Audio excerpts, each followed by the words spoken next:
প্রিয় দর্শক, স্বাগত জানাচ্ছি আগামীর বাংলাদেশ অনুষ্ঠানে। আশা করি আপনারা ভালো আছেন, সুস্থ আছেন। আলোচনার শুরুতেই চলুন আমরা পরিচিত হয়ে নেই আমাদের আজকের দুজন অতিথির সঙ্গে।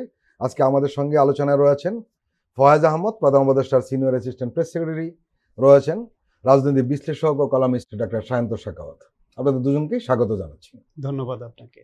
ফয়েজ আহমদ, প্রধান উপদেষ্টার ভাষণ নিয়ে আলোচনা চলছে। উনি দুপুরে ভাষণ দিলেন, এরপরে একদম চতুর্মুখী আলোচনা চলছে। বিশেষ করে জুলাই সনদ, উনি একটা বিষয়ের উপর মূলত বক্তব্য রেখেছেন। এই কারণ আমরা লক্ষ্য করছি যে জুলাই সনদকে কেন্দ্র করে রাজনৈতিক এক ধরনের বিভেদ খুব বড় আকারে ধারণ করেছিল। এই কারণে সাধারণ মানুষও এই প্রধান উপদেষ্টার ভাষণটির ব্যাপারে মনোযোগী ছিলেন।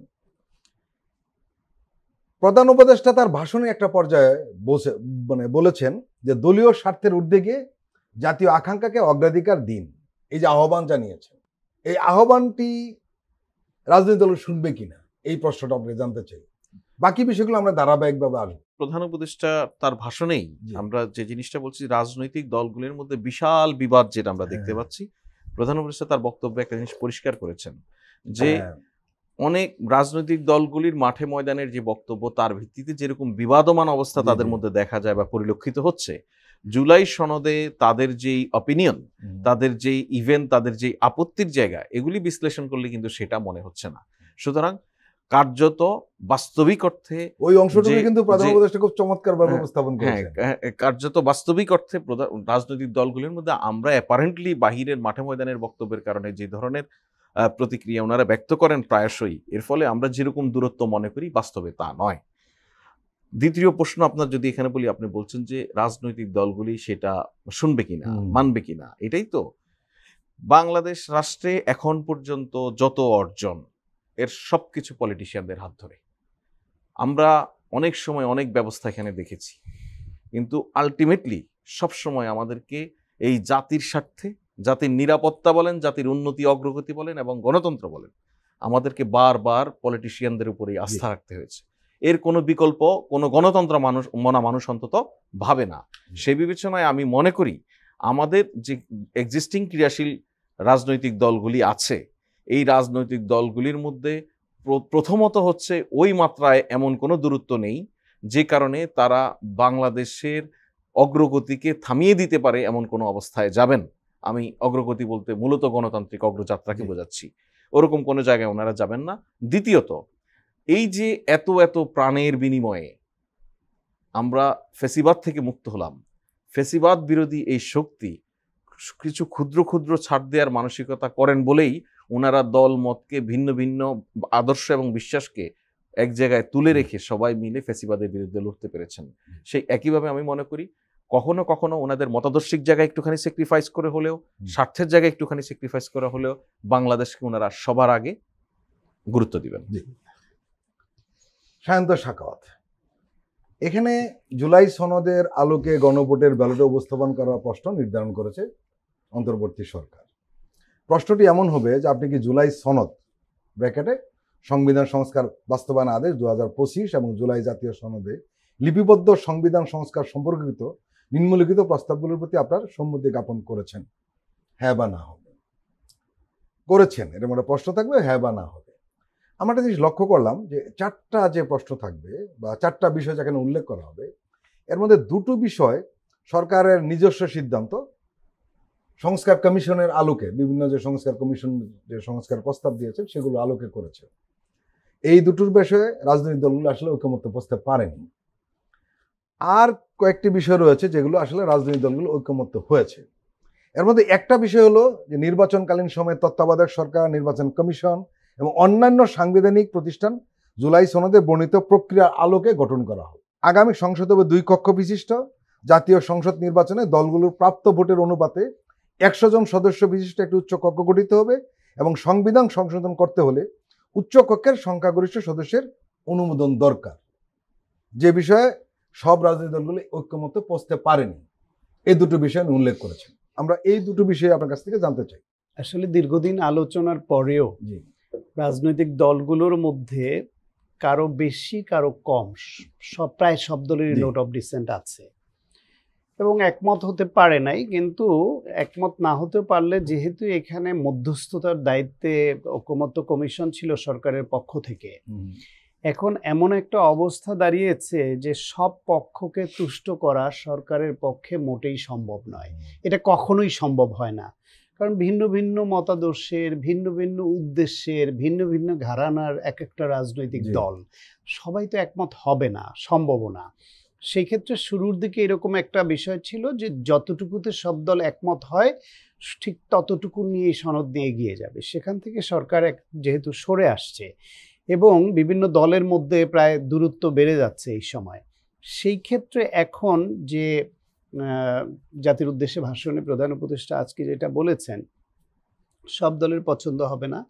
কিছু কিছু ক্ষেত্রে সব দলই মনে করবেন তারা উইন করেছেন এই পয়েন্টে। যেমন ধরেন বিএনপি বা তাদের সমমনারা জাতীয় নির্বাচনের দিনেই গণভোট অনুষ্ঠিত হোক এটা চেয়েছেন।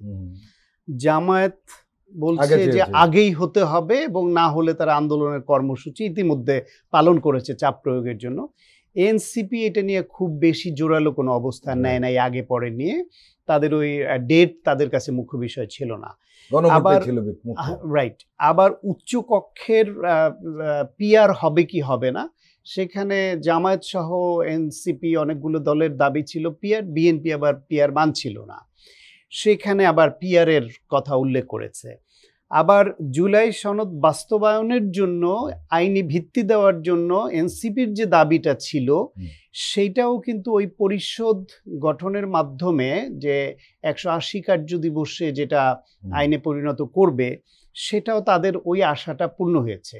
ফলে দেখা যাবে যে তিনটা প্রধান রাজনৈতিক শক্তি এবং বাকি শক্তিগুলো কোনো না কোনোভাবে এই তিনটার কারো সঙ্গে অ্যালাইন্ড, এর বাইরে একদম ইন্ডিভিজুয়াল খুব কম আছে।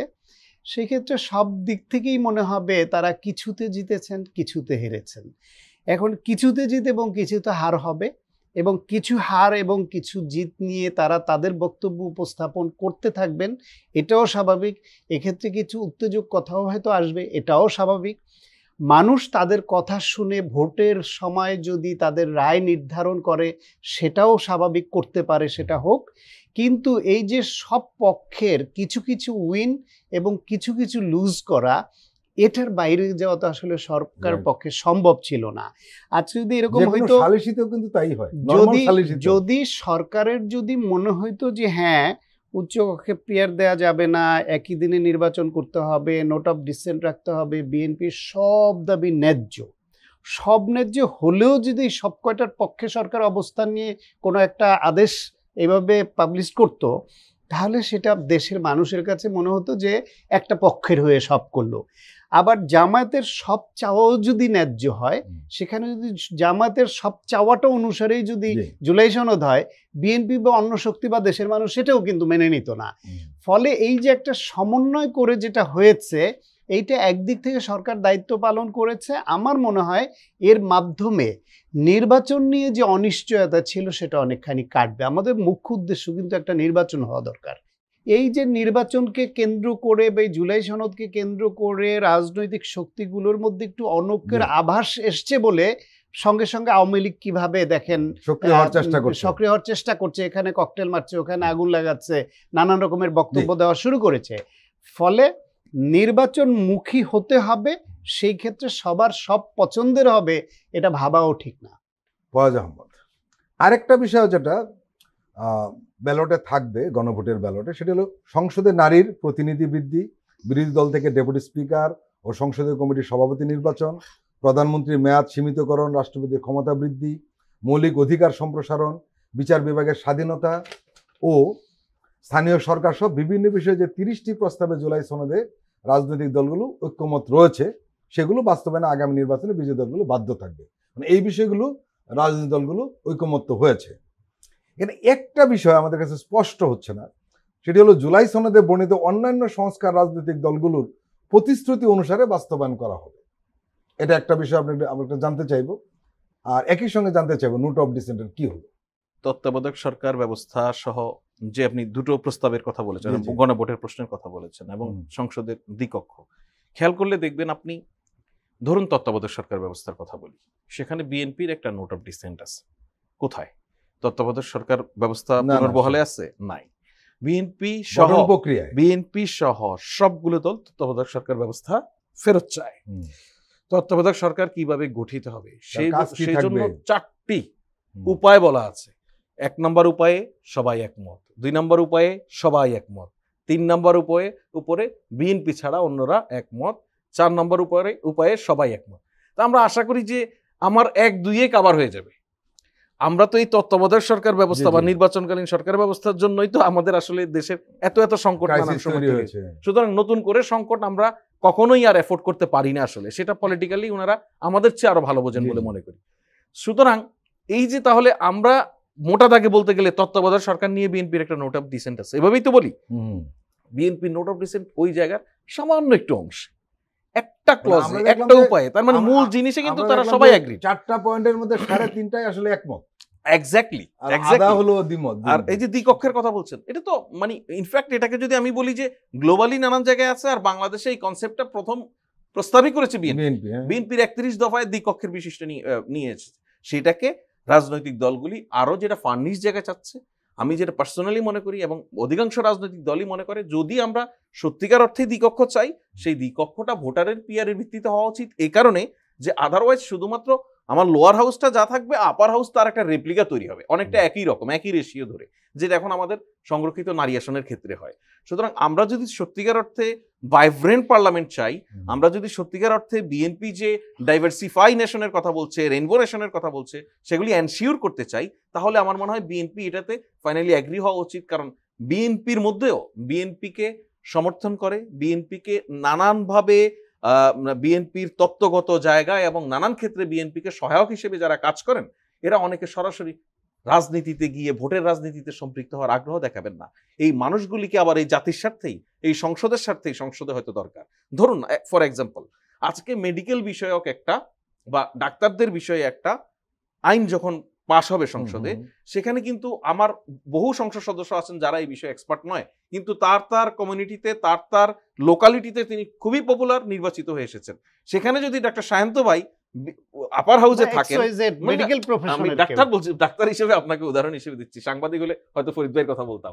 সো সায়ন্ত ভাই যদি আজকে উপরের আপার হাউসে থাকেন, উনি কিন্তু একটা ইনপুট দেওয়ার মতো জায়গা হয়, যেটা লোয়ার হাউসকে সহায়ক হিসেবে কাজ করবে। এই সমস্ত জায়গাগুলিতে এটা আমার মনে হয় খুব ভালো ব্যবস্থা হবে। আর আপনি যেই কথাটা বলছেন নোট অফ ডিসেন্টের বিষয়টা কিন্তু কিছুটা কাভার হয়ে গেছে। আপনি যেই প্রথম দুটো প্রস্তাবের বিষয় বলছেন, সেই দুটো প্রস্তাবের বিষয়ের মধ্যেই অধিকাংশ নোট অফ ডিসেন্ট কাভার হয়ে যায়। এর বাহিরের অধিকাংশ বিষয় আমাদের দলগুলির ঐক্যমত্য রয়েছে। আবার কিছু কিছু ছোটখাটো বিষয় রয়েছে যেগুলি নিয়ে, ধরুন একটা রাজনৈতিক দলের হয়তো নোট অফ ডিসেন্ট আছে, সেটা খুব পপুলার পলিটিক্যাল পার্টি হয়তো নয়, কিন্তু একটা নোট অফ, ধরুন সংসদ প্রধানমন্ত্রীর মেয়াদ সর্বোচ্চ 10 বছর, একজন সর্বোচ্চ 10 বছর পর্যন্ত প্রধানমন্ত্রী, সেখানে ধরুন একটা রাজনৈতিক দল। আমি আরেকটু নির্দিষ্ট করে আপনাকে জানতে চাইবো, সেটা হলো যে জুলাই সনদ বাস্তবায়ন, সংবিধান সংস্কার, যেটা ব্র্যাকেটে আদেশ 2025 যেটা উল্লেখ করা হয়েছে, যেটা আমরা পড়েছিলাম, সেগুলো সব থেকে যাচ্ছে। হ্যাঁ, সেই আদেশের ভিত্তিতে এবং রাজনৈতিক দলগুলি যেই সনদে স্বাক্ষর করেছে তার আলোকেই এখানে আমরা অনেকটা গুলিয়ে ফেলি, যে কারণে কখনো কখনো আমরা কারো মুখে শুনি যে এই জিনিসে তো রাজনৈতিক দল স্বাক্ষর করে না, এই জিনিস আসলো করতে গিয়ে। একটা হচ্ছে জুলাই সনদ, আর একটা হচ্ছে সেই সনদ বাস্তবায়নের আদেশ। দুটো কিন্তু দুই জিনিস। সনদে কিন্তু কোনো জায়গায় কেউ হাত দেয়নি, সনদে পলিটিক্যাল পার্টিগুলি তারা তার জায়গা থেকে যেভাবে কমিটমেন্ট করেছে সে জায়গায় নোট অফ ডিসেন্ট আছে সেখানে।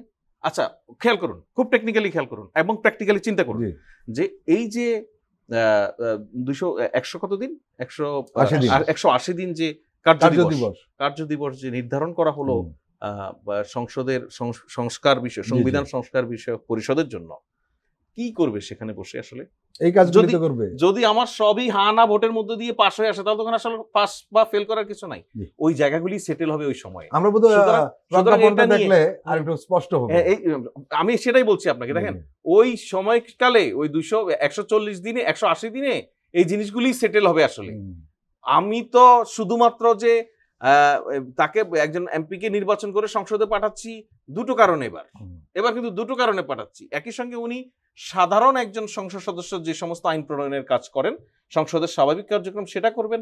একই সঙ্গে সংবিধান সংস্কার পরিষদে তিনি গণভোটে ম্যান্ডেট নিয়ে এসেছেন, এই কাজ তিনি করতে পারবেন। রাইট। সুতরাং আমি তখন যাকে ম্যান্ডেট দিয়েছি সেই দল, এবার আসুন আপনি সংখ্যাগরিষ্ঠতার প্রশ্নে, যেই দল সংখ্যাগরিষ্ঠতা অর্জন করবে সেই দল তার সংখ্যাগরিষ্ঠের ভিত্তিতে ওই পরিষদেও তো সংখ্যাগরিষ্ঠই থাকবেন নাকি? অবশ্যই। সুতরাং সেখানে তার অপিনিয়নটা তিনি তুলে ধরবেন না। এবং আমি আবারও বলছি, এই অপিনিয়নগুলি তুলে ধরার মধ্যে দিয়ে আমাদের জুলাইয়ের স্পিরিট, জুলাইয়ের সনদ, যে সনদে স্বাক্ষর করেছি তার কোনোটিরই আমূল কোনো পরিবর্তন, মৌলিক কোনো পরিবর্তন ঘটবে না।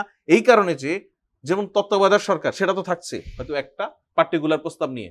ফর এক্সাম্পল, আমি ধরে নিলাম বিএনপি সংখ্যাগরিষ্ঠতা পেল আগামী সংসদে এবং সংবিধান সংস্কার পরিষদে এই যে তত্ত্বাবধায়ক সরকার গঠন সংক্রান্ত 4টি উপায় আছে, বিএনপি যেটিতে নোট অফ ডিসেন্ট, বিএনপি সেটা সংবিধান সংস্কার পরিষদে অধিকাংশের জয় ভোটের ভিত্তিতে তারা সংখ্যাগরিষ্ঠ ভোটের ভিত্তিতে সেটা সরিয়ে নিল। তার মানে কি আমার তত্ত্বাবধায়ক সরকার কি সরে যাচ্ছে? তা তো যাচ্ছে না, 3টি উপায় সহ থাকছে। এই জায়গাগুলিতে আমার মনে হয় আমাদের পলিটিক্যাল পার্টিগুলি আরো একটু বিস্তারিত যখন দেখবে অর্ডারটা দেখার পর আর পরিষ্কার হয়ে যাবে। প্রিয় দর্শক, আমরা এখন একটি বিরতি নিচ্ছি, আপনারা আমাদের সঙ্গেই থাকুন।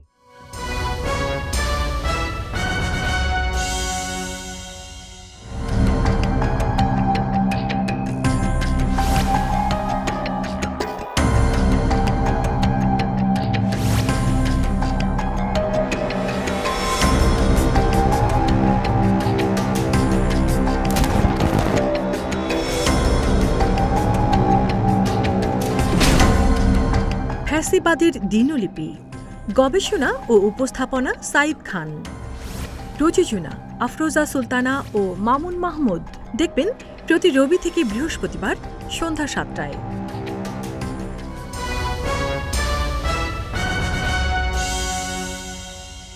প্রিয় দর্শক, আবারও স্বাগত আগামীর বাংলাদেশ অনুষ্ঠানে। আজকে আমাদের সঙ্গে অতিথি হিসেবে রয়েছেন ডক্টর সায়ন্ত সাখাওয়াত, রাজনৈতিক বিশ্লেষক ও কলামিস্ট। রয়েছেন প্রধান উপদেষ্টা senior assistant press secretary Foyez Ahmad. Sayanta Sakhawat, আমরা ইতিমধ্যে যতটুকু প্রতিক্রিয়া দেখছি বিএনপি এবং জামাতের, সেটাও খুব নমনীয় মনে হয়েছে আমার কাছে আর কি। বিএনপির স্থায়ী কমিটির সদস্য সালাউদ্দিন আহমদ উনি বলেছেন যে অনেক কিছুই সরকার মানেনি, যা আমরা স্বাক্ষর করেছিলাম সেগুলো নেই, এটুকু বলেছেন। জামাত ইসলাম বলেছে তারা একটু আপত্তি জানিয়েছে গণভোটের সময় নিয়ে, এবং তারা বলেছে যে পরবর্তী সময় তারা হয়তো আলোচনা করে, সব 8 দলের সঙ্গে আলোচনা করে তারা একটা প্রতিক্রিয়া জানাবে। এটা হলো একটা দিক। আর একটা দিক হলো, যেটা একটা প্রশ্ন উঠেছে যে এই আদেশে স্বাক্ষর করবেন কে? আমরা জানি যে প্রেসিডেন্ট ইতিমধ্যে স্বাক্ষর করে দিয়েছেন, যেটা এনসিপির খুব আপত্তি ছিল, তারা চাচ্ছিলেন যে প্রধান উপদেষ্টা স্বাক্ষর করেছে। আপনার কি মনে হয় যে নির্বাচনের স্বার্থে, অন্য কিছু বাদ দিলাম, দেশের স্বার্থে নয় বাদ দিলাম, রাজনৈতিক দলগুলো অনেক সময় দেশের স্বার্থ মানে এমনও মনে হয় না কখনো কখনো তাদের ভূমিকার কারণে, কিন্তু যার যার ব্যক্তিগত স্বার্থে, এখন সবারই স্বার্থ হলো নির্বাচন। কারণ বিএনপি এমন একটি দল নির্বাচন ছাড়া আর কিছু বুঝে না, সে তো অন্যভাবে ক্ষমতা যাবে না। জামাতের অবস্থাও এনসিপি নির্বাচনে এখন আগ্রহী। নির্বাচনের স্বার্থে হলেও, অথবা যদি এটা বলি আসলে দেশের স্থিতিশীলতা নিরাপত্তার স্বার্থে হলেও, আরও যদি বলি রাজনৈতিক দলগুলি নিজেদের ক্ষতি এড়ানোর স্বার্থে হলেও নির্বাচনটা তাদের দরকার। আর এই কারণে জুলাই সনদ দিয়ে বিতর্ক মাঠে গরম করা, সেটি তাদের জন্য শুভন হবে না, একই সঙ্গে লাভও হবে না। আপনার কি মনে হয় শেষ পর্যন্ত তারা বিষয়টি মেনে নেবে? আমার মনে হচ্ছে, আপনার কি মনে হয়? এরা মেনে নিবে, কারণ সব দলেরই কিছু উইন হয়েছে, কিছু জায়গায় তাদের লস হয়েছে। কিন্তু এইটা তো সব দলেরই কিছু কিছু উইন করেই তো সবাইকে সমন্বয় করতে হয়, এইটা একটা বিবেচনা। দ্বিতীয় বিবেচনা হলো তাদের এখন মানুষের রায় অর্জনের দিকে মনোযোগ দিতে হবে, কারণ এই জুলাই সনদের মধ্যেই ওই বিষয়টি নিহিত আছে, যারা মেজরিটি মানুষের রায় নিয়ে সংসদে যাবে, ওই সংসদে গিয়ে যে পরিশোধ হবে, বাস্তবায়ন সংস্কার বাস্তবায়ন যে পরিশোধ হবে, রাইট, সেই বাস্তবায়নের পরিষদের সদস্য সংখ্যাও যাদের বেশি হবে। এখানে আমরা 3 জন মানুষ আছি, 3 জন এক সুরে কথা বললে একরকম, সেটা বাকশালী হয়ে যাবে। 3 জনের মধ্যে 2 জন এক সুরে কথা বললে আরেকজন একদিকে বললে লজিক থাকলেও 2 জনের শর্টটা একটু বড় শোনায়, তাই না? সেই হিসেবে যদি আপনার লজিক্যালি ন্যায়সঙ্গত কথাটাও একটু বেশি কণ্ঠে আসে, তার জোর বেশি থাকে। তো যারা মেজরিটি নিয়ে সংসদে যাবে, ওই বাস্তবায়ন পরিষদেও তাদের সদস্য সংখ্যা বেশি থাকবে। ফলে এই যে রায়টা যে আইনে পরিণত করবে, সেটা আইনি ফ্রেমটা যে তৈরি করা, সেটা নিয়ে ওইখানে যে দীর্ঘদিন আলোচনা হবে, হোমওয়ার্ক হবে, কাজ হবে, ফাইনালি সেটা আইনের ফ্রেমে আসবে। সেই আইনি ফ্রেমটা করার ক্ষেত্রে যত তারা সংখ্যায় বেশি হবেন এবং যত বেশি হোমওয়ার্ক করবেন, পড়ালেখা করবেন, যত বেশি যোগ্যতার পরিচয় দিতে পারবেন, তত ওইটা বেশি তারা যারা যেভাবে চাচ্ছেন এখন তার কাছাকাছি হবে। এর মাধ্যমে দেশের গণতন্ত্রের এবং মানুষের স্বার্থ রক্ষা হবে এবং যারা বিজয়ী হবে তারা খুব বেশি বঞ্চিত হয়ে যাবে, ইচ্ছার বিরুদ্ধে হবে এমনও নয়। 1, 2 হলো তারা যারা যতটা নোট অফ ডিসেন্ট দিয়েছেন সেটা তো প্রকাশ্য, সেটা তো প্রতিশ্রুতি আকারে ম্যানিফেস্টোতে দিবেন, বক্তব্যে দিবেন এবং ইতিমধ্যে মানুষ জেনে গেছে। সুতরাং তাদেরকে যদি মানুষ রায় দেয় তাহলে তাদের অন্তত এই যুক্তি তুলে ধরবার ন্যায্যতাও থাকবে যে আমরা এই বিষয়ে দ্বিমত করার পরেও তো মানুষ আমাদের রায় দিয়েছে, তার মানে মানুষ আমাদের ওই দ্বিমতটাকেও গ্রহণ করেছে।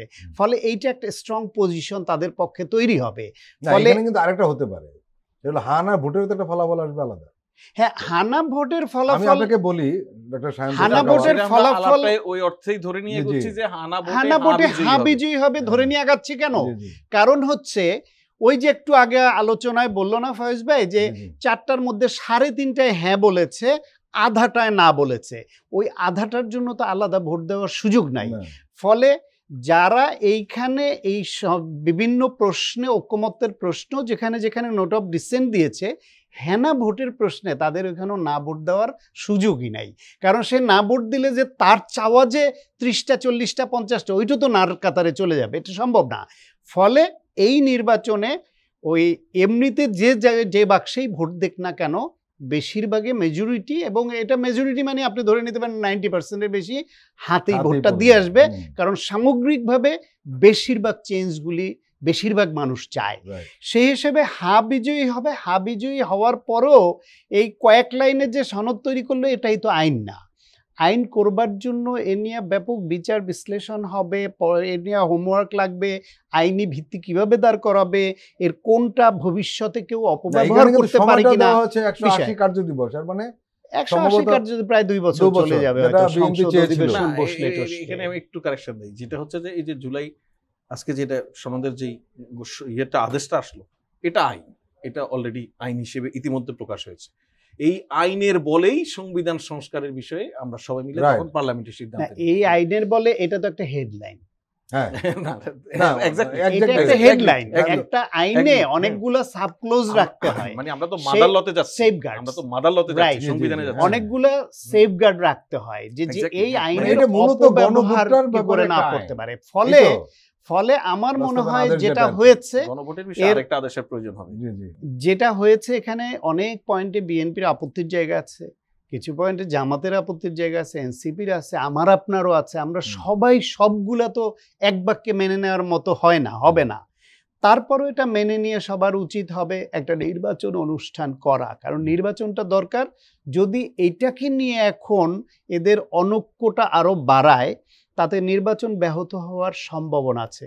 নির্বাচন ব্যাহত হলে এই দেশ এমন এক সংকটে পড়বে, সেই সংকট থেকে এই দেশকে উত্তরণ করা আরো অনেক কঠিন হয়ে পড়তে পারে। এটা সব রাজনৈতিক দলগুলো বোঝে।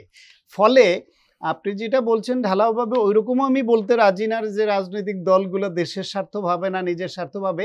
কেউ কেউ ভাবে বা তার কোনো কোনো সিদ্ধান্তে হ্যাঁ কখনো কখনো সেটা মনে হলেও এই দেশকে এগিয়ে নিয়েছে রাজনীতিবিদরা। আমরা স্বাধীনতা পেয়েছি রাজনৈতিক নেতৃত্বের সঙ্গে সেনাবাহিনীর যুক্ত হয়ে সাধারণ মানুষের যে আন্দোলন তার মাধ্যমে।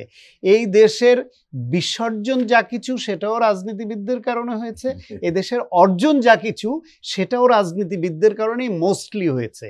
এখন অতীতে আমরা তাদের কিছু ভুলের কারণে, ইগোর কারণে, একঘেয়েমের কারণে বিসর্জন দিল। ভবিষ্যতের রাজনীতি যেটা হবে, মানুষ যেটা চায়, যে আকাঙ্ক্ষা, সেটা হচ্ছে তাদের ভুলের কারণে আমরা বিসর্জন দেওয়ার মতো সক্ষমতা আমাদের আর নাই।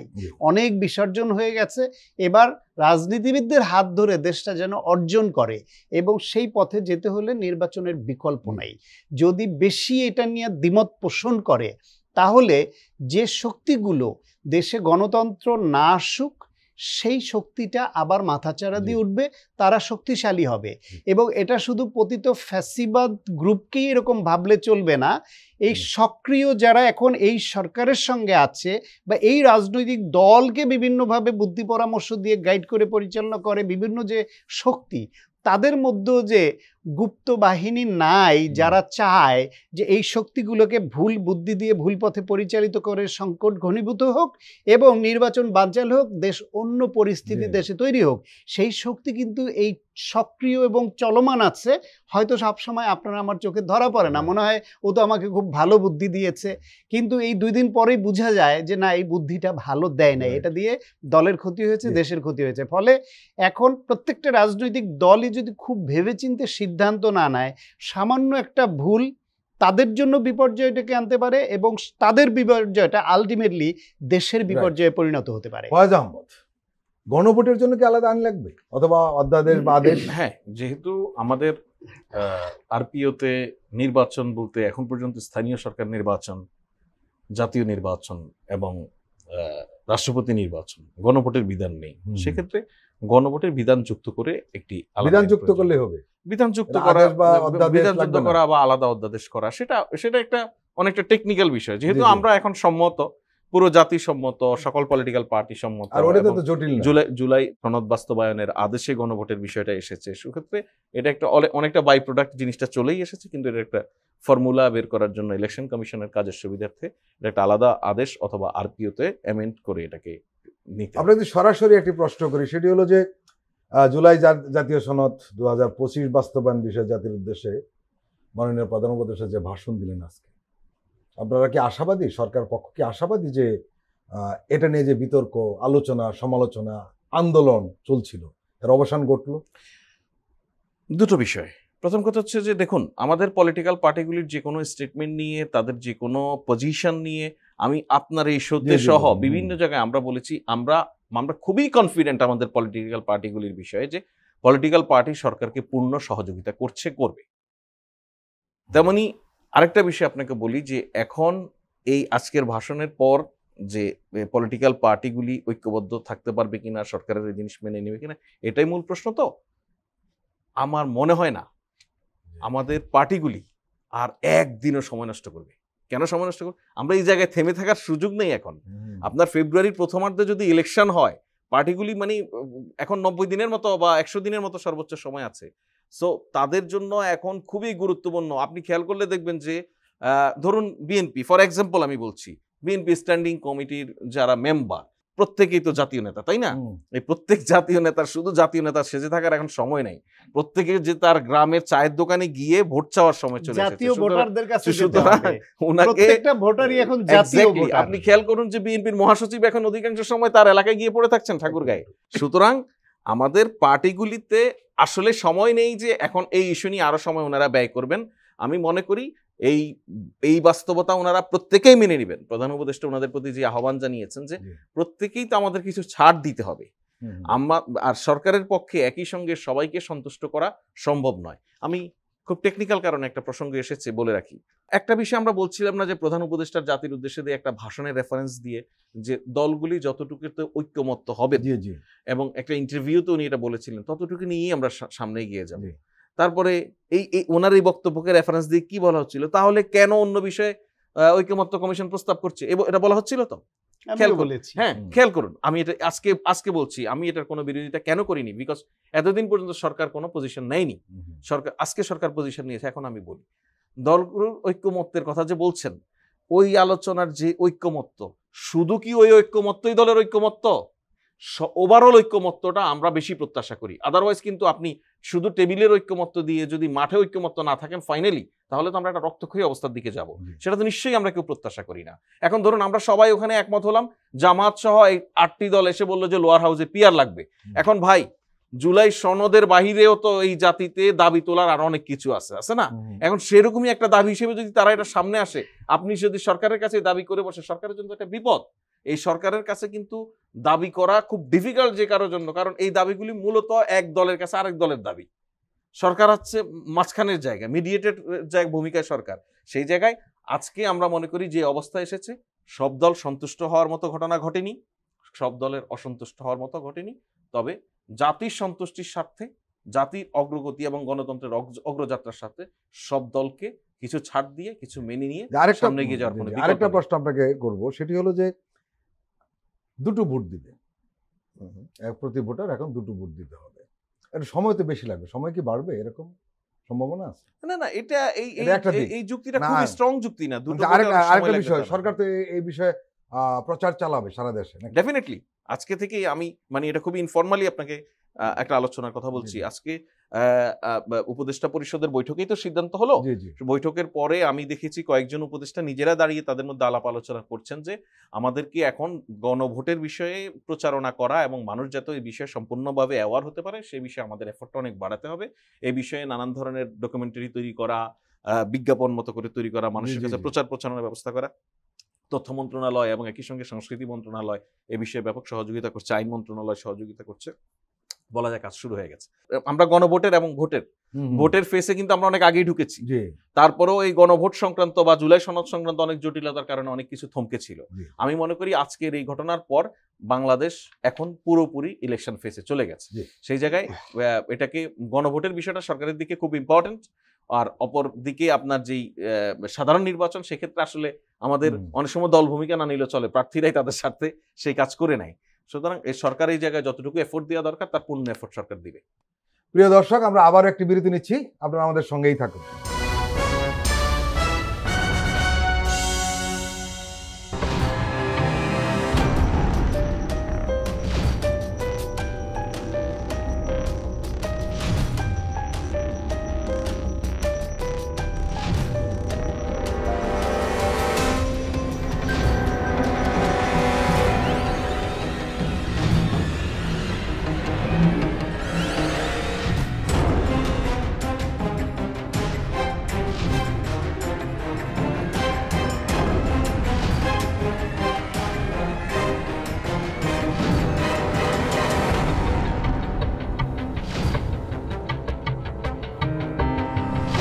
কেমন আছে অর্থনীতি দেখবেন প্রতি সোম ও মঙ্গলবার রাত 10:20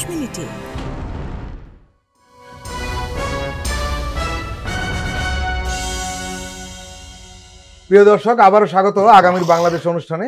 আজকে আমাদের সঙ্গে অতিথি হিসাবে রয়েছেন প্রধান উপদেষ্টার সিনিয়র সহকারী প্রেস সচিব ফয়েজ আহমদ, রয়েছেন রাজনৈতিক বিশ্লেষক ও কলামিস্ট ডাক্তার সায়ন্ত সাখাওয়াত। গত কয়েকদিনে যে দেশব্যাপী আগুন সন্ত্রাস চলছে, আপনি নিশ্চয়ই লক্ষ্য করেছেন, এটা নিয়ে আলোচনা চলছে, একদম উত্তেজনা চলছে, খানিকটা আতঙ্ক বটে। কার্যক্রম নিষিদ্ধ আওয়ামী লীগের এই আগুন সন্ত্রাসের মূল টার্গেট আসলে কি, আপনার কি মনে হয়? প্রথমে এই যে শব্দটা বললেন আগুন সন্ত্রাস, এই শব্দটা মানে উৎপত্তি কবে হয়েছে জানি না, কিন্তু এটা বাজারজাতকরণ করেছে আওয়ামী লীগ। কিন্তু বাজারে ছেড়ে এই আগুন সন্ত্রাস শব্দটাকে আমাদের কাছে, আগুন সন্ত্রাস শব্দের একজন জনক আছে হাসানুল হক ইনু এবং হাসান মাহমুদ। আচ্ছা যাই হোক, সে এরা আমাদের কাছে পরিচিত করিয়েছে। এবং তখন ব্যাপকভাবে যে পেট্রোল বোমা, আগুন জ্বালাও পোড়াও হতো এবং তারা একচাটিয়াভাবে দায়টা দিয়ে দিত বিএনপি জামাতের উপরে। কিন্তু পরে কিন্তু আমরা জানছি, কিন্তু এর মধ্যেও কিন্তু পরে জেনেছেন সেটা তো পরে, তখনই জানা গেছে যে পুলিশ মাঠ পর্যায়ে সবাই যখন ওই যে পেট্রোল বোমা মারতে গেলে ধরে ফেলতো, যেহেতু সবার গায়ে সিল মারা থাকতো না বা ব্যানার নিয়ে ঘুরতো না যে আমি আওয়ামী লীগ বা আমি যুবলীগ ছাত্রলীগ, আমাকে ধরিবেন না, এটা লিখে ঘুরতো না, তো ওরা ওই যে পেট্রোল মারতে গেলে ধরে ফেলতো। পাকড়াই করে আনার পরে আবার কোথাও কোথাও সাংবাদিক থাকলে সঙ্গে সঙ্গে ক্যামেরা বন্দী হয়ে যেত, ফলে এটা চেঞ্জও করতে পারতো না। দেখা যেত ওর মধ্যে কি যুবলীগের অমুক নেতা, ছাত্রলীগের নেতা, আওয়ামী লীগের নেতা, এবং কোনো টোকাই দিয়েও মারাচ্ছে। পরে ইন্টারোগেশনে দেখা যেত যে আওয়ামী লীগ টাকা দিয়ে আওয়ামী লীগ নেতারা করাচ্ছে, কোথাও কোথাও এজেন্সি ইনভলভ হতো বলেও আমরা এরকম শুনতাম। ফলে ক্ষমতায় থাকতে তারা এইরকম আগুন সন্ত্রাস করাতো এবং সেটা দায় চাপাতো প্রতিপক্ষের নামে। আবার বিরোধী দলে যখন ছিল তখন ওই গান পাউডার ছিটিয়ে, আগুন দিয়ে, পেট্রোল বোমা মেরে মানুষ মারার কালচারও আওয়ামী লীগেরই ছিল।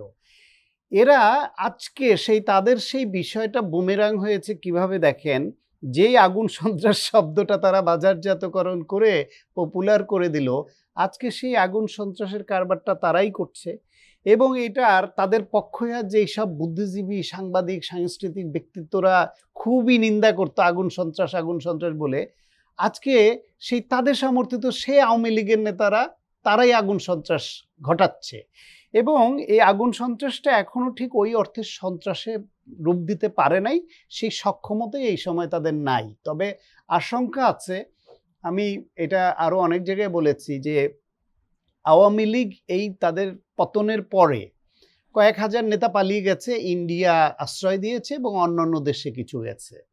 তো বর্ডার ক্রস করে অবৈধভাবে এ মাল এদেশ থেকে ওই দেশে পাচার হলেও এর সঙ্গে অবৈধ অস্ত্রটা তো তারা নিয়ে যেতে পারেনি। ইন্ডিয়া তো অন্তত ওইটা অ্যালাউ করবে না যে আমি একটা অবৈধ জিনিস পাচার করে আনা তারে গ্রহণ করছি, তার সঙ্গে সঙ্গে আর একটা ছোট অবৈধ জিনিস নিবে, এটা তো করবে না। সেই অস্ত্রগুলো কিন্তু দেশে রয়ে গেছে। কারণ আপনি দেখেন 16 বছর ধরে বাংলাদেশের এমন কোন জেলা খুঁজে পাবেন না যেখানে আওয়ামী লীগ প্রকাশ্যে গোলাগুলি হয়নি। তার ভিডিও ফুটেজ আছে, তার ছবি আছে, কিন্তু সেটা অভিযান চালিয়ে সে অবৈধ অস্ত্রগুলো এতদিনে উদ্ধার হয়নি। ফলে সে অস্ত্রগুলো মজুত আছে তাদের কাছে। তাদের যে লুটপাট করা যে বেসুমার টাকা, সেই টাকার অনেকটা পাচার হয়েছে, কিন্তু অনেক টাকাই কিন্তু তাদের হাতে আছে। দেখেন গত পরশুই বোধহয় বণিক বার্তার একটা রিপোর্টে দেখলাম একটা মেডিকেল কলেজ, আনোয়ার খান মডার্ন মেডিকেল কলেজ, ওইটার মালিক যে আবার আনোয়ার, উনি আবার এমপি হওয়ার খায়েশ হয়েছিল, এমপিও হয়েছিলেন আওয়ামী লীগ থেকে বিনা ভোটে। সেই লোক 4,500 কোটি টাকা লোন করেছে শুধু এই হাসপাতালের নামে, এবং তার পুরোটাই ঋণ খেলাপি। তার মানে লুটপাটের লেয়ারটা দেখেন। মেডিকেল কলেজ, হাসপাতাল, শিক্ষা প্রতিষ্ঠান এইসবের নামে, মাদ্রাসা মসজিদের নামে যারা লুটপাট করতে পারে, এইভাবে করতে পারে, তারা অন্য আরো কত করেছে, সেই টাকাটাও আছে। ফলে তাদের এই অবৈধ অস্ত্র, টাকা, আর হচ্ছে আওয়ামী লীগের কিছু সমর্থক থাকে, এদেরকে আমরা বলতাম পারদ খাওয়া আওয়ামী লীগ। পারদ খাওয়া আওয়ামী লীগ এমন যে দুনিয়া উল্টে গেল, সে তার মত থেকে সরবে না, যুক্তি মানবে না। এবং এইরকম অযৌক্তিক পারদ খাওয়া আওয়ামী লীগের কর্মী কিন্তু এই দলে কিছু পাগল আছে।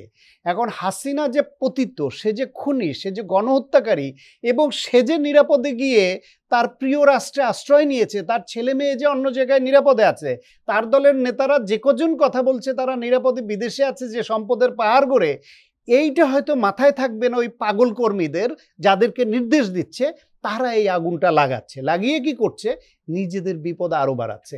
কারণ এই দেশে আওয়ামী লীগ রাজনীতিতে ফেরার সহসাই কোনো সম্ভাবনাই নাই। ভবিষ্যতে এরা কখনো ফিরতে পারবে কিনা সেটা ডিপেন্ড করবে গণঅভ্যুত্থানের পক্ষের রাজনৈতিক শক্তির ঐক্যের উপরে। এদের ঐক্য থাকলে আওয়ামী লীগ কোনোদিন ফিরবে না, এদের অনৈক্য হইলে কোনো না কোনো ফর্মুলায় ফিরবে। সুতরাং এই পাগলামি যারা করছে তাদের সতর্ক হওয়া দরকার, আর আইন শৃঙ্খলা রক্ষাকারী বাহিনীরও সতর্ক হওয়া দরকার। ফয়েজ আহমদ, রাজনৈতিক দলগুলোর মধ্যে নানান বিষয়ে আমরা লক্ষ্য করছি যে বিভেদ তো রয়েছেই, কোনো কোনো জায়গায় প্রতিহিংসার পর্যায়ে চলে যাচ্ছে, কিন্তু এখন পর্যন্ত একটা পজিটিভ দিক কিন্তু আমরা লক্ষ্য করছি। আমরা দেখছি যে ফ্যাসিস্ট বিরোধী শক্তি এখনো রাস্তায়, কোনো একটা ঘটনা ঘটলে তারা সবাই রাস্তায় নামে। বিশেষ করে আমরা গত দুদিন তো ভালোভাবে দেখেছি। এখন এই প্রশ্ন উঠেছে যে তারা আসলে কতটা ঐক্যবদ্ধ। মাঠে নেমে পড়া এই শক্তিগুলো কি রাজনৈতিক নেতৃত্বের অধীন, নাকি একটা বেশি স্বতঃস্ফূর্ত এক সামাজিক প্রতিরোধ? কোনটা আপনার মনে হয়েছে? রাজনৈতিক দলগুলির মধ্যেকার যে সমস্ত বিবাদ আমরা বয়ানে শুনি, সেটার সঙ্গে আমরা ফ্যাসিবাদের বিরুদ্ধে বা বাংলাদেশের সার্বভৌমত্বের বিরুদ্ধে, বাংলাদেশ রাষ্ট্রের বিরুদ্ধে যারা ষড়যন্ত্র করবে তাদের বিরুদ্ধে তারা কোনো জায়গায় যদি সংগঠিত হতে হয়, সেক্ষেত্রে এই বিবাদ সেখানে যে প্রাসঙ্গিক নয়, এটা আমরা বারবার টের পেয়েছি। কারণ আমাদের রাজনৈতিক দলগুলি তাদের বর্ডার সম্পর্কে অবগত, ঠিক কতটুক পর্যন্ত তাদের মধ্যে বিবাদ ধরে রাখা যাবে। এবং এই বিবাদ খুবই ডেমোক্রেটিক। জামাত এবং বিএনপি, ইসলামী আন্দোলন এবং এনসিপি, তাদের একের অপরের রাজনৈতিক মতাদর্শ ভিন্ন, এই ভিন্নতা থাকবেই। এবং এই উপমহাদেশের রাজনৈতিক কালচারের কারণেই কখনো কখনো মাঠের বয়ানে গরম বক্তব্য দিতে পলিটিশিয়ানরা ভালোবাসেন, সে জায়গা থেকে অনেক কিছু বলে ফেলেন। তো এই যে সাম্প্রতিক সময়ের কথা আপনি বলছেন, যে আন্তর্জাতিক অপরাধ ট্রাইব্যুনালের একটা রায়কে ঘিরে, রায়ের দেওয়ার দিনকে ঘোষণা হবে তাকে ঘিরে যে ধরনের নাশকতা আওয়ামী লীগ চালাচ্ছে, সায়ন্ত ভাই যেটা উল্লেখ করছিলেন, আওয়ামী লীগ কিন্তু এই বিষয়ে খুব সিদ্ধহস্ত। আওয়ামী লীগ 2004 সালে তৎকালীন শেরাটন, বর্তমান ইন্টারকন্টিনেন্টাল হোটেলের যে ক্রসিং সেখানে ডাবল ডেকার বিআরটিসির বাসে আগুন দিয়ে 26 জন মানুষকে গান পাউডার দিয়ে হত্যা করেছে। হ্যাঁ, শিশু নারী হ্যাঁ, সহ একদম জঘন্য নির্বিচারে বর্বরতম হত্যা করেছে। আওয়ামী লীগ এই যে 2014 সালের পর থেকে বিভিন্ন জায়গায় যখন এই যে আগুন সন্ত্রাস শব্দটা পপুলার করলেন আওয়ামী লীগের নেতারা, তাদের নেতাকর্মীরা বিভিন্ন জায়গায় পেট্রোল বোম সহ ধরা পড়েছে। আওয়ামী লীগের পরিবহন ব্যবসায়ীরা এই কাজে সম্পৃক্ত ছিল বলে এগুলি কাগজে প্রমাণ হয়েছে, রিপোর্ট হয়েছে, বেরিয়ে এসেছে। সুতরাং আওয়ামী লীগ ট্রেইনড আপ এই কাজে, আওয়ামী লীগকে নতুন করে যুক্ত হচ্ছে না, আওয়ামী লীগ প্রশিক্ষিত এই সন্ত্রাসের বিষয়ে, তারা সেটা করছে। এবারও ময়মনসিংহে একজন বাসের ভিতরে একজন হেল্পারকে আপনার ঘুমন্ত অবস্থায় মেরে ফেলেছে আগুন দিয়ে, আগেও এই কাজ তারা করেছে। এখন প্রশ্ন হচ্ছে, আমরা প্রশ্ন করছি না কেন এই উস্কানি পায়, আমরা পলিটিশিয়ানদেরকে বারবার সুযোগ পেলেই প্রশ্ন করি, সুযোগ পেলেই প্রশ্নবিদ্ধ করার চেষ্টা করি, সরকারকে প্রশ্ন করি, সরকারের সমালোচনা করি। আমি অ্যাগ্রিড, আমি সরকারের প্রতিনিধিত্ব করে এরপরও বলি মানুষের যাবতীয় ক্ষোভ সরকারের উপর থাকবে, থাকুক, অসুবিধা নেই। কিন্তু আমরা গণমাধ্যম সেই দায়িত্বটা ঠিকমতো পালন করতে পারছি? খেয়াল করুন, গণমাধ্যমের টকশোতে বলা বক্তব্য একদম প্রমাণ হচ্ছে। এখন আপনি এটাকে কিভাবে দেখবেন? টকশোতে এসে আপনার সো কল্ড রাজনৈতিক বিশ্লেষক, সো কল্ড সিনিয়র সাংবাদিক, ওনারা বলেননি এখানে গ্রামীণ ব্যাংকে হামলা হবে। আমি শেষ করে একটু ফেলবো, গ্রামীণ ব্যাংকে হামলা হবে বলেননি যে জুলাই জাদুঘরে হামলা হবে বলেননি, হয়েছে কিনা? জুলাই জাদুঘরে হয়নি, জুলাই স্মৃতিস্তম্ভ হয়েছে। গ্রামীণ ব্যাংকের হয়তো মূল অফিসে হয়নি, গ্রামীণ ব্যাংকের বিভিন্ন শাখা অফিসে হামলা হয়েছে, ইভেন গ্রামীণ ব্যাংকের হেড অফিসে বোমা বিস্ফোরণ ঘটিয়েছে। তার মানে কি? আপনি এই যে টকশোতে বসে উস্কানি দিচ্ছেন, তার মানে আপনি আমাদের গণমাধ্যম এখনো ফ্যাসিস্ট, সরাসরি ফ্যাসিস্ট, এরা দোষর টোষণ না, এরা পরিষ্কার ফ্যাসিস্ট, এদেরকে আমরা এখনো প্ল্যাটফর্ম ইউজ করার জন্য দিচ্ছি। 2 নাম্বার দেখুন, সারা দেশ জুড়ে তাণ্ডব চালিয়েছে কয়েকদিনে, ককটেল বোমা মেরেছে, মানুষ হত্যা করেছে বাসে আগুন দিয়ে। সেই ঘটনাগুলিকে আমরা স্ক্রলে দিচ্ছি, খবরে বলছি দুষ্কৃতিকারী। আমরা তো গত 15 বছরে দেখেছি যে অবরোধকারীরা বলে লিখেছেন, বিএনপি জামাতের অবরোধ চলাকালে যখন কোনো ঘটনা ঘটেছে অবরোধকারীরা বাসে আগুন দিয়েছে, আপনারা এটা লিখেছেন। এখন আপনি বলছেন দুষ্কৃতিকারী, অথচ যে সমস্ত ব্যক্তিরা এই কর্মসূচি ঘোষণা করেছেন ফেসবুকে, সোশ্যাল মিডিয়া প্ল্যাটফর্মে, সেই সোশ্যাল মিডিয়া প্ল্যাটফর্মে তারা সেলিব্রেট করছেন। একটা বাস পুড়ে যাওয়ার পরে সে সমস্ত প্রবাসে থাকা পালিয়ে যাওয়া নেতাকর্মীরা যারা এই আন্দোলনের ঘোষণা দিয়েছিলেন, কর্মসূচি দিয়েছিলেন, তারা সেটাকে সেলিব্রেট করছে। দেখুন, অ্যাডমিট করছে আওয়ামী লীগ যে আমরা এটা ঘটিয়েছি। গণমাধ্যম বলছে দুষ্কৃতিকারী। বুঝতে পারছেন? এখানে একটা প্রশ্ন আপনাকে করবো, সেটা হলো আমরা এই অনুষ্ঠানে অনেকবার গণমাধ্যম নিয়ে নানানভাবে কথা বলেছি। আমরা শুরুতেই বলছিলাম যে গণমাধ্যম স্বাধীন থাকবে, সরকারের সমালোচনা করবে, বিএনপি সমালোচনা করবে, জামাতের করবে, এনসির উপরে কোনো সমস্যা নেই, কিন্তু ফ্যাসিস্টের পক্ষে মতামত তৈরি করবে, এই সুযোগটা কিভাবে তৈরি হলো? এই সুযোগটা ফরিদ ভাই, আপনি, আপনার মতো যারা টকশো হোস্ট, টকশোর আয়োজক, টেলিভিশনের কর্মকর্তা, তারা অনেক ক্ষেত্রে তৈরি করতে বড় ধরনের ভূমিকা রেখেছে। ওকে, কিন্তু সরকারের কোনো ভূমিকা নেই এখন। হ্যাঁ, সরকারের ভূমিকা আছে, কিন্তু একটু মুশকিল। হিটলারের পত্রিকা ছিল তো, জানেন তো? আমি আপনার এই এক্সাম্পলগুলি খুব ভ্যালিড, খুব ভ্যালিড, নো ডাউট, পক্ষে তো মতামত তৈরি করার সুযোগ নাই। কিন্তু আনফরচুনেটলি আমাদের অভ্যুত্থান পরবর্তী সময়ে আমরা না ঘরকা না ঘটকা বলে একটা কথা আছে না, কোনো কোনো ক্ষেত্রে এরকম ঘটনা ঘটেছে। এর ফলে আপনি যেই গণমাধ্যমগুলি গত 16 বছর ধরে ফেসিবাদের বয়ানকে উৎপাদন এবং পুনরুৎপাদনে ভূমিকা রেখেছে, সেই গণমাধ্যমের বিষয়েও কোনো ফেসিবাদ বিরোধী শক্তি ঐক্যবদ্ধভাবে কোনো সিদ্ধান্তে আসেনি। আমি বলছি না যে জ্বালিয়ে দাও, পুড়িয়ে দাও, বন্ধ করে দাও, চাকরিচ্যুতি করো, এটা নয়। বরঞ্চ আপনি বাংলাদেশের সাংবাদিকতা, ইভেন ধরুন বাংলাদেশের সাংবাদিকতা তো দীর্ঘদিন থেকে এক ধরনের দলীয় বাউন্ডারি আছে না, বিভাজন আছে না, বিএনপি জামাতপন্থী সাংবাদিক এবং আওয়ামীপন্থী সাংবাদিক বলে তো আমরা দীর্ঘদিন থেকে জেনে আসছি। আপনি নিজে সাংবাদিক সংগঠনগুলি নেতৃত্ব দিয়েছেন, আপনি জানেন। আপনি খেয়াল করুন, 5 আগস্ট পরবর্তী সময়ে বাংলাদেশের কোন সাংবাদিক সংগঠন কি এই উদ্যোগ নিয়েছে যে গণমাধ্যমের গত 15 বছরের ভূমিকার জন্য আমরা উল্টো দেখেছি? বরঞ্চ আমরা সুযোগ পেলেই ছবল দেওয়ার চেষ্টা করেছি। ক্ষণে ক্ষণে আমরা দেখেছি না, আমরা এটাও দেখেছি যে ফ্যাসিস্টের সহযোগীদের পক্ষে বিবৃতি দিতে আমরা দেখেছি। এক্স্যাক্টলি, আমি সেটাই বলছি যে তাহলে এই যে ক্ষণে ক্ষণে অবস্থান তৈরি করা, এবং এখনো সাংবাদিক সংগঠনগুলির মধ্যে কোনো কোনো সাংবাদিক সংগঠন অতি উৎসাহী হয়ে নিজেদের মধ্যে বিবাদ তৈরি করা কিভাবে যায় সে বিষয়ে সক্রিয় রয়েছে, এটা আমাদের কানে খবর আসে। এটা কিন্তু দুঃখজনক, এটা দুঃখজনক। আমরা আবারও বলছি, কোনো কোনো ক্ষেত্রে আমরা ক্ষুদ্র রাজনৈতিক স্বার্থের কারণে বৃহৎ ঐক্যকে নষ্ট করে ফেলার মতো ঝুঁকি নেই। এখানে আমি আপনাকে একটা কথা বলি, আপনি যেটা বলছিলেন, ইভেন সায়ন্ত ভাই যেটা বলছিলেন যে সামনে যদি ফ্যাসিবাদ বিরোধী দলগুলির মধ্যে যদি একটা ন্যূনতম ঐক্যের জায়গাটা ঠিক না থাকে, এটা কত বড় বিপর্যয়ের কারণ হতে পারে। আমি একটা উদাহরণ আপনাকে বলি, আমি কোনো ইন্ডিভিজুয়ালের কথা বলছি না। বিশেষ করে 5 আগস্ট পরবর্তী সময়ে আমাদের যে সমস্ত রাজনৈতিক দলগুলি এতদিন খুব কষ্টের মধ্যে ছিল, দুঃখের মধ্যে ছিল, অনেক নিপীড়িত জীবন যাপন করেছে, সেই দলগুলির এখন অনেক শুভাকাঙ্ক্ষী তৈরি হয়েছে, অনেকেই নতুন নতুন শুভাকাঙ্ক্ষী। এই নতুন শুভাকাঙ্ক্ষীরা যে মানে নিজেদেরকে অনেক বেশি জাতীয়তাবাদী, অনেক বেশি জামাতবাদী, অনেক বেশি এনসিপিবাদী এসবের প্রমাণের জন্য ওই দলগুলির নেতারা যে স্বরে যে সুরে কথা বলে তার চেয়েও জঘন্যতম ভাবে কথা বলে। বিএনপি জামাত এনসিপির প্রতি যতটুকু সম্মান দেখিয়ে কথা বলে, তার বিএনপির প্রতি যে নতুন বুদ্ধিজীবী তৈরি হয়েছে, নতুন সমবেদনা যাদের তৈরি হয়েছে, নতুন করে যারা বিএনপি হয়েছেন, তারা অশ্লীল ভাবে বলেন। একই সঙ্গে একইভাবে জামাত এবং এনসিপির লোকজনদের ক্ষেত্রেও, এনসিপি তো নিজেই নতুন দল, জামাতেরও অনেক লোকজন হঠাৎ করে তাদেরকে আবির্ভাব হয়েছে তারা জামাত হিসেবে, 16 বছরে কোথাও তাদের কোনো অবস্থান দেখা যায়নি, তারা আজকে বিএনপিকে এমন ভাবে গালাগালি করছে যে বিএনপি এই দেশ লুটে পুটে নিয়ে যাচ্ছে, জামাত দেশের রক্ষার দায়িত্ব নিয়েছে। অপরদিকে বিএনপির এরকম লোক কিছু আছে, তারা জামাতকে এমন ভাবে গালাগালি করছে যে জামাত এত খারাপ দল, এর সঙ্গে বসাও যায় না, অথচ 16 বছর এর সঙ্গে সংসার করেছে বিএনপি। সুতরাং এই অবস্থাগুলি যদি রাজনৈতিক নেতৃবৃন্দ হচ্ছে তাদের বুদ্ধিজীবীরা যদি বেশি তৈরি করে, এটা একটা বিপজ্জনক কারণ হবে। আমি বলে দিলাম এটা হবে। এবং দুর্ভাগ্য হলো সেই বুদ্ধিজীবীদের অনেকেই বিএনপিরও না, ডেফিনেটলি না। এবং যেটা আমরা চিনি তো, আমরা 16 বছর তো এই এই এই মাঠে ময়দানে সাংবাদিকতা করেছি। এই বুদ্ধিজীবীদের অনেকে তো সাংবাদিকতা থেকে এখন বুদ্ধিজীবী হয়েছেন, তাদের 16 বছরের ভূমিকা আমরা জানি। ফয়েজ আহমদ এবং ডক্টর সায়ন্ত সাখাওয়াত, আপনারা দুজনেই আমাদের দীর্ঘ সময় দিলেন, আপনাদেরকে আন্তরিক ধন্যবাদ। আপনাকেও ধন্যবাদ। প্রিয় দর্শক, আজকের অনুষ্ঠান আমরা এখানে শেষ করছি। আপনারা ভালো থাকবেন, সুস্থ থাকবেন। আল্লাহ হাফেজ।